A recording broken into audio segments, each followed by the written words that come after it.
Salut à toi voyageur du quotidien, je suis Laetitia Pirello-Parnot et tu es sur le point d'embarquer dans une exploration de soi, une quête de l'authenticité affirmée et de l'efficacité sereine.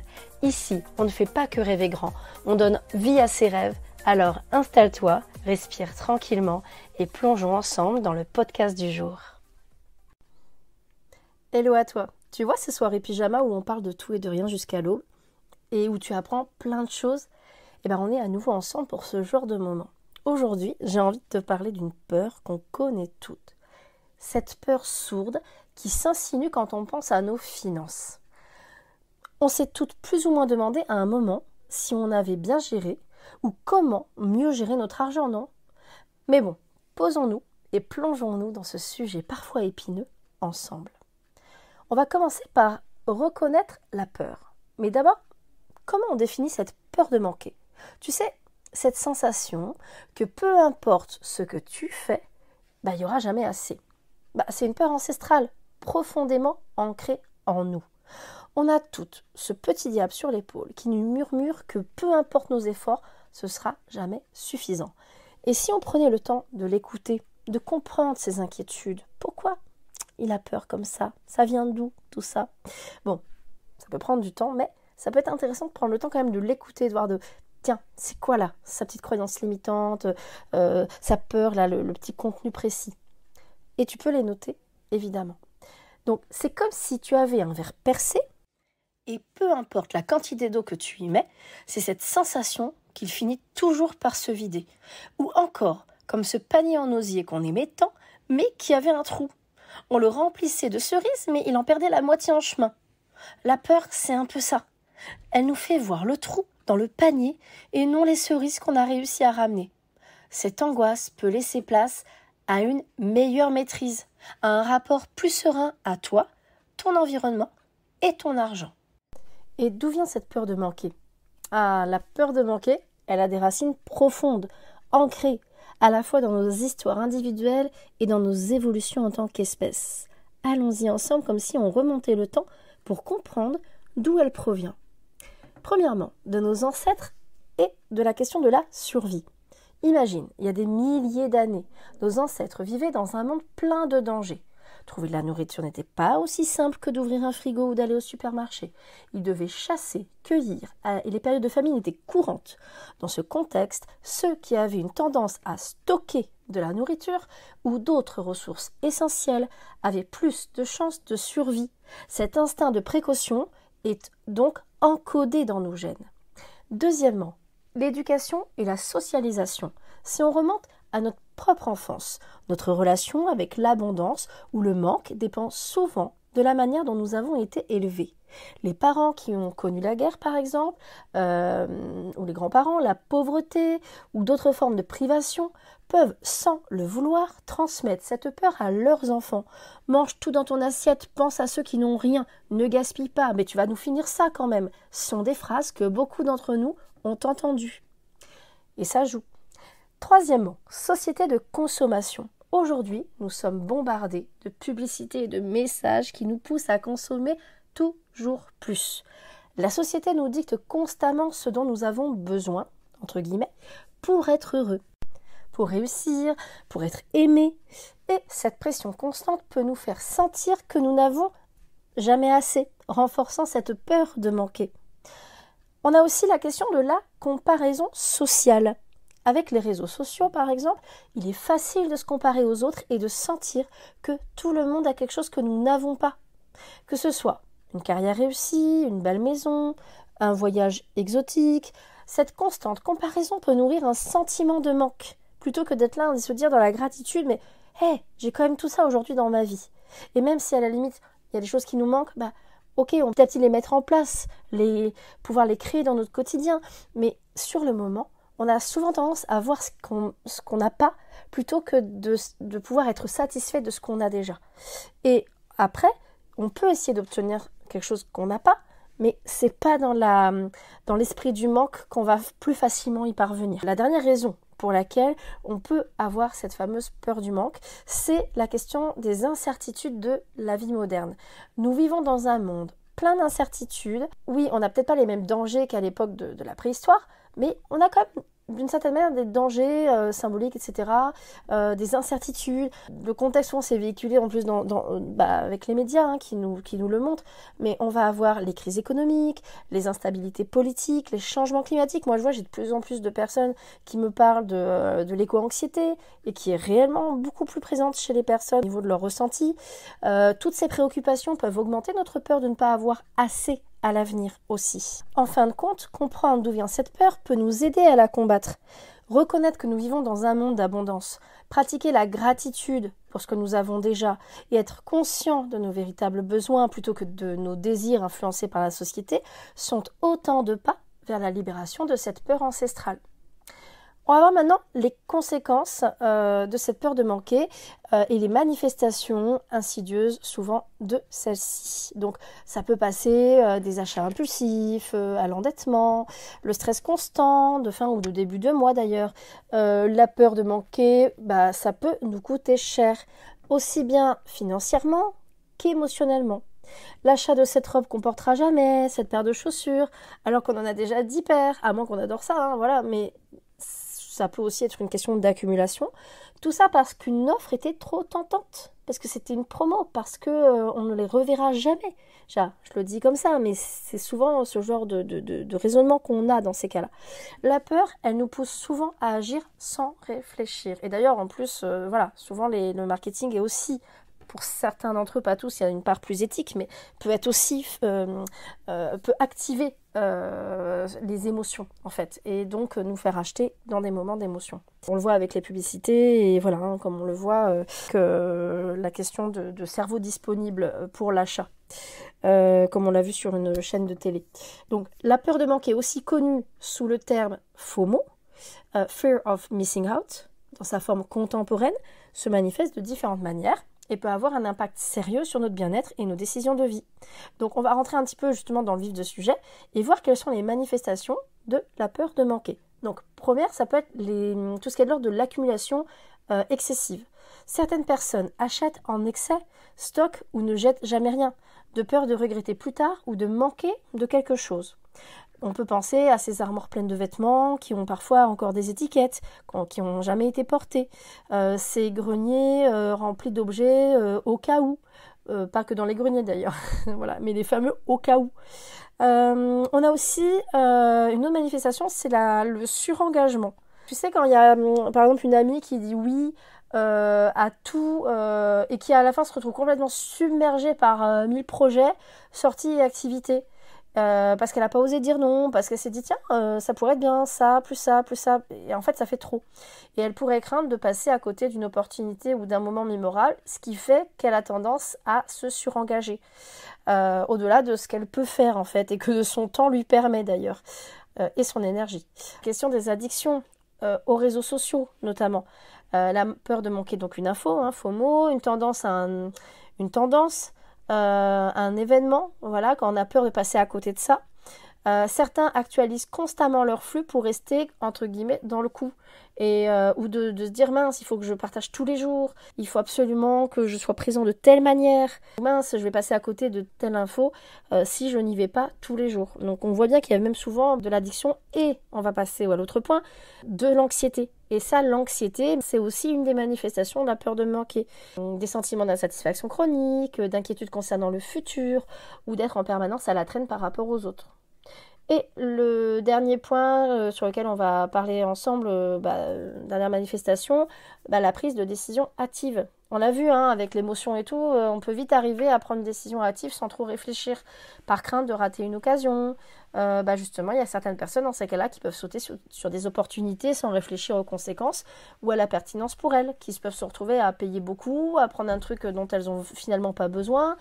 Bon, voilà, une erreur ça peut arriver, mais parfois ça va être des erreurs qui peuvent être aussi assez chères, quoi. Voilà, donc avec un prix assez élevé, que ce soit financier ou même émotionnel, comme je disais tout à l'heure. Et que ça peut amener des risques en plus, tout ça. C'est-à-dire que là, c'est les manifestations, mais on va voir aussi quels peuvent être les risques liés à cette peur. Le premier risque, c'est l'endettement. Le fait d'acheter sans cesse par peur de manquer peut conduire à des situations financières délicates. Ça, c'est quand même généralement pas très agréable. Ensuite, on a l'épuisement. parce que s'engager dans trop d'activités ou de projets, ça peut mener à de la fatigue, voire même à force. Si on dit oui à tout, ça peut amener aussi à du burn-out, par exemple. Voilà, on le voit au travail et même dans d'autres cas de figure.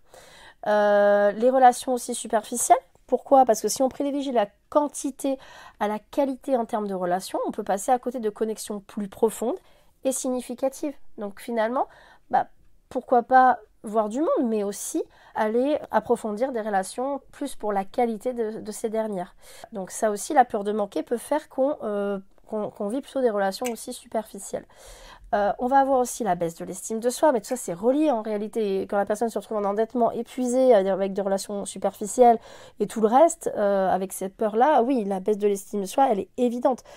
Et d'ailleurs, c'est un cercle vicieux. À force d'avoir une baisse d'estime de soi, on a tendance aussi à avoir plus de mal à savoir ce qu'on veut et aller vers des relations, par exemple, de qualité.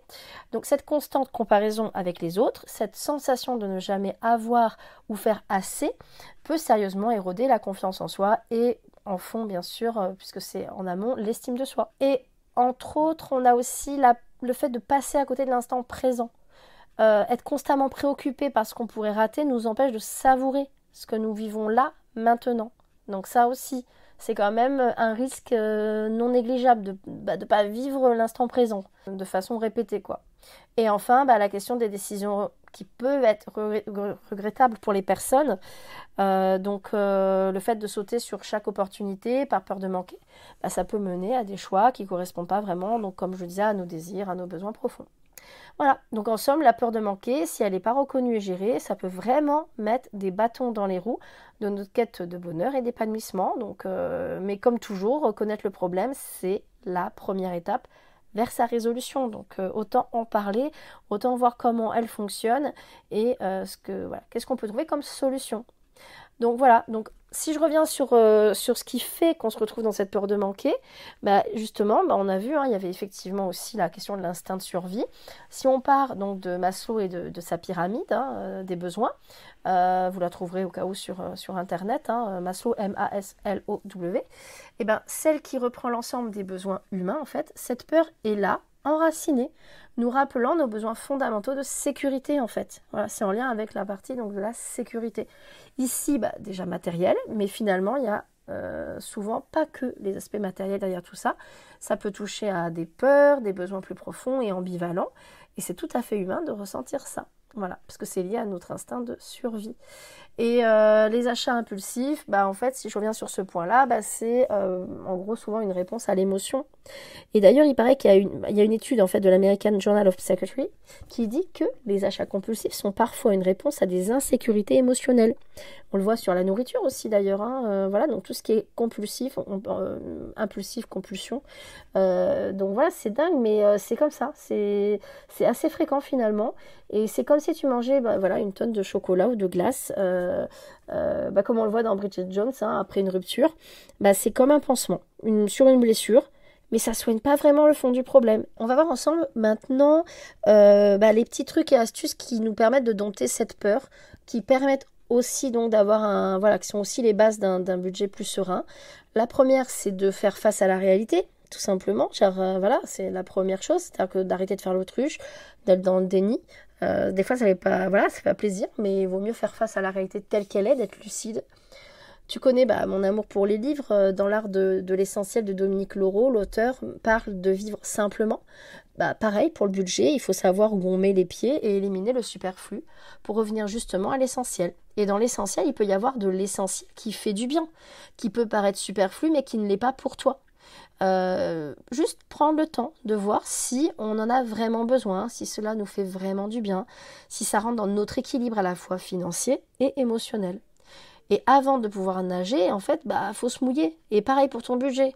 Donc ouvre les relevés, regarde là où tu en es et même ce que tu redoutes. Et derrière ces chiffres, en fait, oui, il y a des informations. Il y a là où tu en es aujourd'hui, histoire justement de voir ce qu'il faut améliorer. Et il y a aussi ton histoire, tes choix de vie. Et c'est le moment de comprendre tout ça.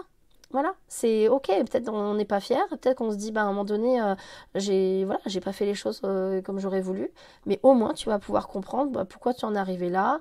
Voilà, parce que bah, je t'ai parlé de la peur de manquer, mais il y a sûrement des raisons qui font qu'aujourd'hui, tu en es là où tu en es avec l'argent, que ça fonctionne ou pas d'ailleurs. Hein. Donc, commencer par le commencement, c'est ça. Donc là, on a vu qu'il fallait pouvoir mettre le nez dedans, voilà. Et là, maintenant, ça va être le fait de prendre conscience. Oui, ça implique d'ouvrir les relevés, par exemple, que tu évites depuis des semaines, et de regarder où va ton argent. Tu poses tout ça, tu écris tout ça même dans un tableau, ça existe, tu peux les trouver. Et puis au cas où tu te le fais tout seul, si voilà, tu notes les rentrées, les sorties, tu peux le faire par pôle, voilà, si c'est de l'essentiel, du prioritaire ou pas. Prends le temps, tu notes tout ça, au moins tu vas y voir plus clair. Et comme ça, tu vas voir où va ton argent. C'est par exemple le cas d'une personne qui, après avoir fait ses comptes, a réalisé qu'elle dépensait quasiment 100 euros de café par mois. Donc, elle s'est dit, bon, c'est peut-être beaucoup au final. J'ai peut-être pas spécialement envie de dépenser 100 euros en café. Mais elle s'en rendait pas compte parce que tous les jours, elle en dépensait plusieurs. Et puis à un moment donné, elle en arrivait à ce montant. Mais ça peut être ça pour, voilà, moi je l'ai entendu pour des gens pour tout ce qui est cigarettes. Ça peut être pour des petits trucs du quotidien et on voit pas. Et à un moment donné, voilà, ça peut faire une somme qui pourrait être utilisée pour autre chose qui te ferait plus plaisir.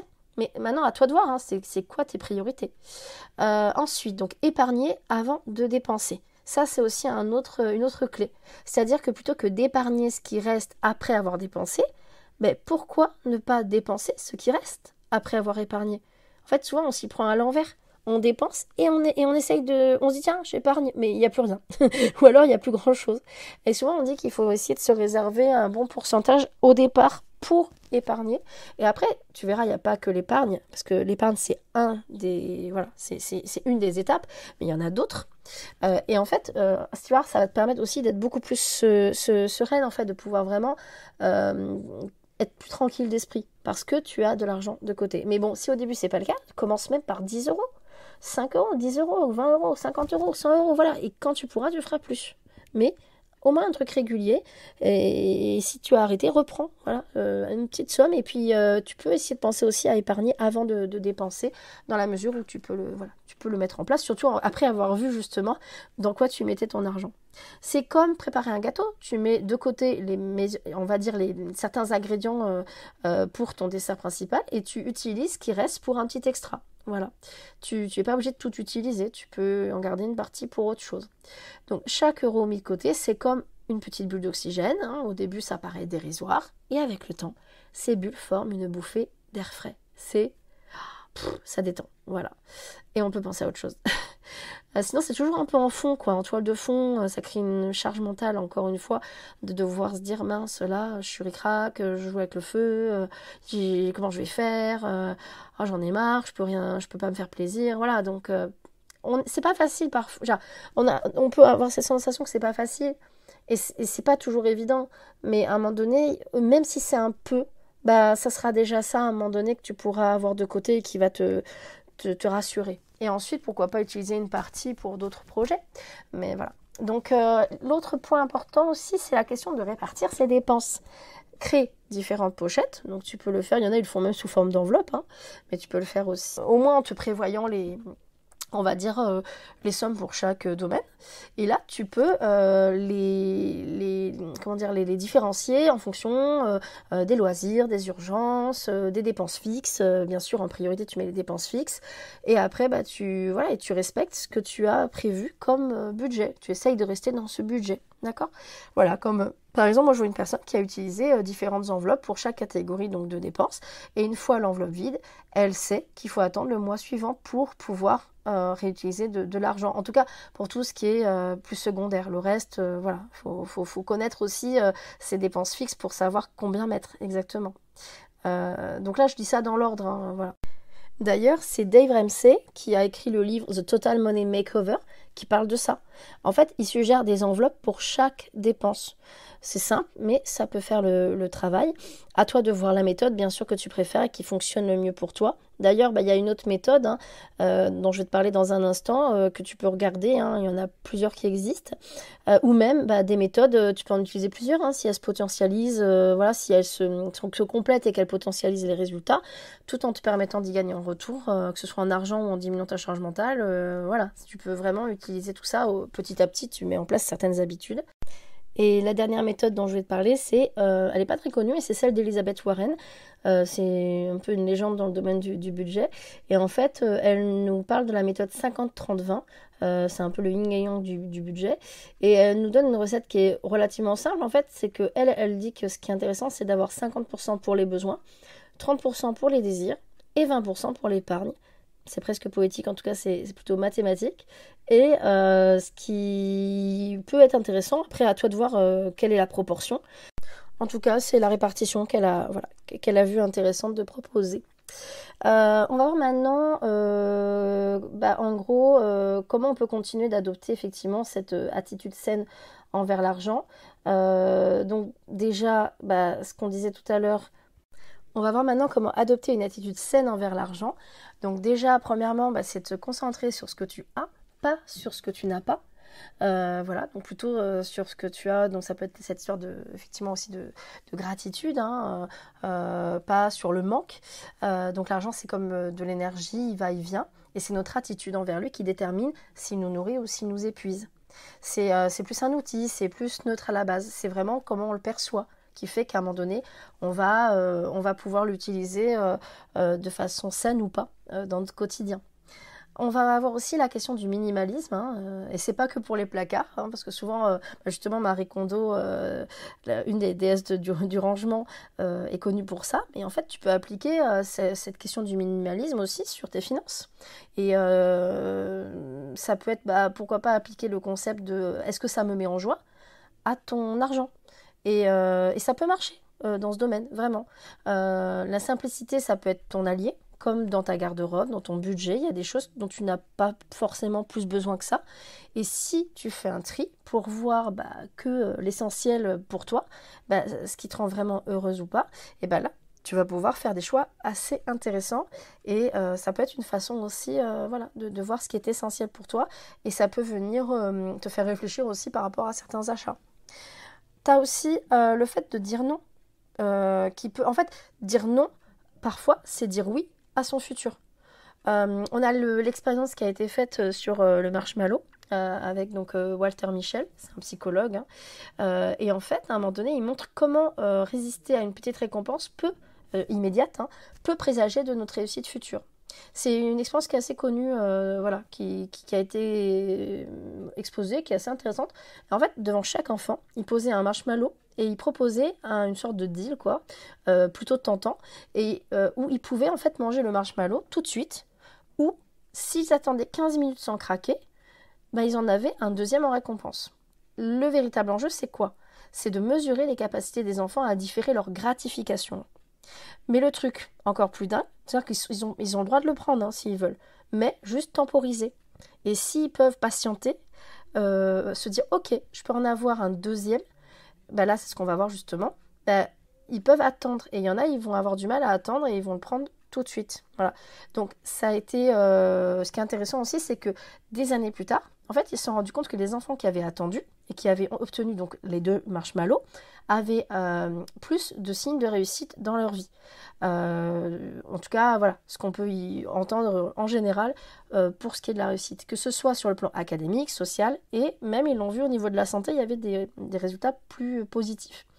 La patience et la maîtrise de soi, en tout cas, sache-le, ce sont des super pouvoirs pour notre futur. Et l'avantage, c'est qu'elles s'acquièrent. Alors, la prochaine fois que tu dois faire un choix, pense à ces marshmallows et demande-toi, est-ce que tu veux savourer maintenant ou avoir une double portion plus tard? Voilà. En tout cas, c'est vraiment l'idée de, est-ce que je préfère utiliser tout de suite ou pourquoi pas par exemple mettre de côté ou l'investir aujourd'hui dans quelque chose qui peut m'apporter pour plus tard? Et là, ça pourra m'apporter davantage. C'est un peu comme une multiplication plutôt qu'une simple addition. Pour l'argent, ça fonctionne ainsi également. Dire non à une dépense, c'est parfois dire oui à un projet futur, à un rêve. Autre attitude qui va t'aider justement à avoir une meilleure relation plus saine avec l'argent, c'est d'investir en toi. C'est Jim Rohn qui disait « Investis plus en toi-même que dans ton job ». Au final, c'est toi ton plus grand atout. Et après, cela bénéficie à tous les domaines de ta vie. C'est un cercle vertueux en fait. Alors autant commencer et voir comment poursuivre dans cette voie. Ça peut être une formation, un atelier, des séances de coaching, de psychothérapie. Parfois c'est un livre, un podcast ou même une conversation enrichissante. Comme Emma Watson qui investit une grande partie de son temps et de son argent dans son éducation et son développement personnel et qui est loin d'être la seule à le faire et à évoluer dans son métier tout comme sa vie, comme tous ceux qui s'y lancent. L'argent dépensé pour toi, pour apprendre, grandir, c'est comme arroser une plante. Ça semble coûter de l'eau, mais au final, tu obtiens une floraison magnifique. Tu as aussi une autre attitude qui est intéressante, c'est la gratitude. Et pas que pour la méditation, pour l'argent aussi, ça peut avoir de l'impact positif. Martin Seligman, c'est un grand monsieur de la psychologie positive, il a beaucoup apporté. Il dit que la gratitude nous booste. Alors, merci à ce café offert ce matin, à ces chaussures en solde. Quand tu achètes, quand tu vis une expérience, y compris gratuite, apprends à savourer le bonheur de le vivre. Et même, parfois, pour des moments plus compliqués, qui t'ont appris une leçon clé de la vie. La gratitude fait une grande et belle différence. En psychologie positive, d'ailleurs, on a vu qu'elle faisait partie des compétences qui faisaient que les gens se sentaient plus heureux et parvenaient mieux, associés malgré tout à une capacité d'évolution progressive, à avancer dans leur chemin de vie. On reste plus motivé sur la durée en se sentant heureux et fier du chemin parcouru. Alors les sentiments dits négatifs, oui, ça fait avancer, mais il faut aussi savoir les transformer en actions constructives pour qu'elles soient et restent motivantes. Chaque jour, trouve 3 choses financières pour lesquelles tu es reconnaissant. Tu peux aussi le faire hors finance. Mais là, en l'occurrence, ça peut être intéressant déjà de voir pour l'argent, parce que c'est le sujet du jour. Et ça pourrait être aussi simple qu'un café offert par un ami. Ça peut vraiment être un petit truc. Ça peut être financier, ça peut même être quelque chose qui n'est pas financier, ou en tout cas quelque chose qui t'a fait vraiment plaisir, dans lequel tu peux mettre de la gratitude. Voilà. L'argent, c'est comme la pluie, parfois c'est une averse, parfois c'est une petite bruine, mais chaque goutte compte et nourrit le sol de nos vies et de nos ressources matérielles. Plutôt que de se focaliser sur ce qui manque, imagine si chaque soir tu comptais tes petites victoires, quelles qu'elles soient, et aussi financières. D'ailleurs, il y a cette histoire de Jim Carrey qui s'était fait un énorme chèque pour entraîner son cerveau à se sentir capable de recevoir ce type de montant, et ça a bien marché. En tout cas, souvent il en parle. Alors, il a aussi bossé intelligemment, c'est sûr, mais la croyance, ça joue énormément sur ce qui se produit au final. Si on se dit, ouais, je peux très bien le recevoir et je travaille pour, en fait, ça va encore mieux fonctionner. Même si c'est juste le fait d'avoir su temporiser ou d'avoir pu renoncer à un achat impulsif, tu peux ressentir de la gratitude, de la fierté pour ce que tu as su gérer. Et si ça n'a pas été le moment, voilà, c'est pas grave, souviens-toi que c'est possible et que rien que d'être là à écouter ce qui peut te permettre de comprendre et améliorer tout ça, c'est déjà un pas dans cette belle transformation. Voilà, on est arrivé au bout de notre petite introspection financière. Je t'assure, on pourrait en faire une série Netflix. Si ces trucs et astuces t'ont plu, dis-le moi. La prochaine fois, prépare-toi pour 6 astuces basées sur les lois d'efficacité les plus puissantes. Crois-moi, ça va être du lourd et tout ça en apprenant à le vivre avec intelligence et sérénité. D'ici là, garde la pêche et embrasse ta tirelire pour moi. À très vite pour le prochain podcast. Si cet épisode t'a plu, n'hésite pas à revenir, à partager, à mettre 5 étoiles et à ajouter un commentaire. Ton retour est précieux. Il me permet d'avancer avec toi et de partager ce mindset d'épanouissement à de plus en plus de personnes autour de toi. Donc fais de tes peurs des portes de connaissances pour une réalité plus savoureuse et n'oublie pas de vivre libre et rêver grand. Voilà, c'est déjà la fin de notre aventure d'aujourd'hui. N'oublie jamais que chaque jour est une nouvelle opportunité pour grandir, pour briller, pour être toi, encore plus assumé, à l'aise dans chaque situation et sereine. J'espère que tu as emmagasiné un peu de magie pour ton quotidien. Alors, garde cette énergie, propage-la autour de toi et surtout, reviens-nous très vite pour un nouveau voyage ensemble. À très bientôt et n'oublie pas, reste audacieuse, reste vraie et surtout, reste toi. À très bientôt pour un nouveau podcast.